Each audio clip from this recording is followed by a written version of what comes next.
सुबह का भूला अगर शाम को घर आ जाए तो उसे भूला नहीं कहते। एक महान गुरु के तेजस्वी शिष्य थे अरविंद। ब्राह्मण थे, इसलिए भिक्षा मांग कर जीवन व्यापन करते थे। नित्य सुबह भिक्षा के लिए जाते और केवल उतना ही लेते जितने की जरूरत हो। उनके इस स्वभाव से सभी बहुत प्रभावित थे और इसी कारण वो एक प्रिय शिष्य थे। एक बार अरविंद भिक्षा के लिए नगर सेठ के घर गए और जोर से आवाज लगाई, भवती भिक्षा देही।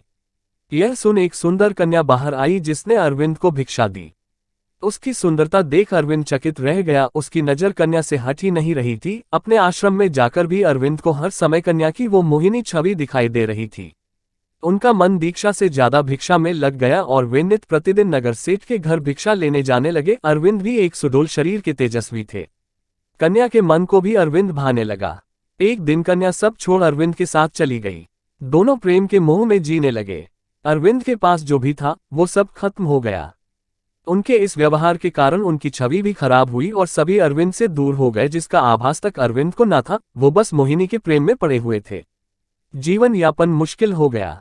तब उस कन्या ने अरविंद से कहा कि वो नगर के राजा के पास जाकर 100 दीनार भिक्षा में ले आए, जिससे उनका गुरुकुल चल निकलेगा। अरविंद ने बात मान ली और वे राजा के महल में पहुंचे, लेकिन उन्हें घुसपैठ समझकर बंदी बना लिया गया। दूसरे दिन राजा के सामने पेश किया गया। तब राजा ने उनसे सब बताने को कहा। अरविंद ने सत्य का हाथ अब तक ना छोड़ा था, अतः उसने सारी बात राजा को बताई। यह सुनकर राजा को हंसी आ गई और उसने अरविंद से मुंह मांगी भिक्षा मांगने को कहा। अरविंद को इसकी अपेक्षा न थी। उसके मन में लालच आ गया। उसे लगा अच्छा अवसर है, इतना मांग लेना चाहिए कि जीवन पूरा बिना कार्य के कट जाए। और उसने बिना विचार किए राजा से उनका राजपाट ही मांग डाला। यह सुनकर सभी सभासद आश्चर्यचकित रह गए। राजा ने हंसकर कहा, हे भिक्षुक, आप जैसा कहते हैं वही होगा। आज से इस राज्य के राजा आप हैं। मैं और मेरा परिवार अब से वन में वास करेंगे। यह सुनकर अरविंद सन्न रह गया। उसे राजा से ऐसे उत्तर की कल्पना नहीं थी। तब अरविंद को एहसास हुआ कि यह सब ऐशो आराम, भोग विलास एवं कामुकता आदि क्षणिक है।